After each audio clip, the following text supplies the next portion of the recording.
Isang buntis na Pilipina ang pinaslang sa Brisbane, Australia. Labis ang hinagpis ng mga kaanak ng biktima. May ulat on the spot si Claire Delfino. Claire? Pia, hustisya sa pagpaslang sa Pinay na si Joan Canina Ryther ang hinihingi ngayon ng kanyang pamilya dito sa Pilipinas. Tubong Baroy, Lanao del Norte ang 27 anyos na si Joan. Pagkatapos sa kolehiyo, nagpunta ng Australia noong 2009 si Joan para roon magtrabaho. Doon na rin siya nakapangasawa o doon na rin niya napangasawa ang Australianong si Corey Ryther. Miyerkules noong nakarang linggo, nabalitaan ng pamilya ni Joan dito sa Pilipinas ang malagim na sinapit nito. Una nila itong nabasa sa internet na ilang saglit pa ay kinumpirma rin sa pagtawag ng Australian police officer at ng asawa ni Joan.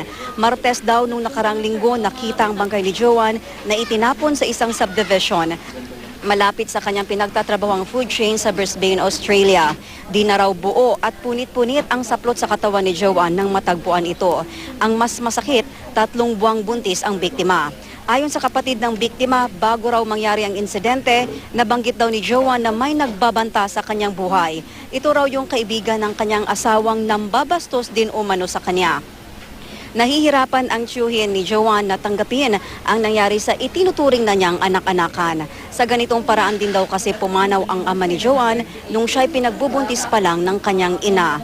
Hanggang ngayon, di raw nabigyan ng hustisya ang pagpaslang noon sa ama sa Lanao. Ang laking dagok dahil sa yung sa father nangyari. Tapos ngayon, bata pa lang siya. Tapos nangyari sa kanya yung ganyan na ori ng pagkamatay sa kanya. Masakit sa amin. Friendly na tao yun. Madali siyang kausapin. Basta wala isito siya, madali siyang kausap. Di mo siya mapag-isipan na may kagalit kasi marunong siya makisama sa kapwa mo.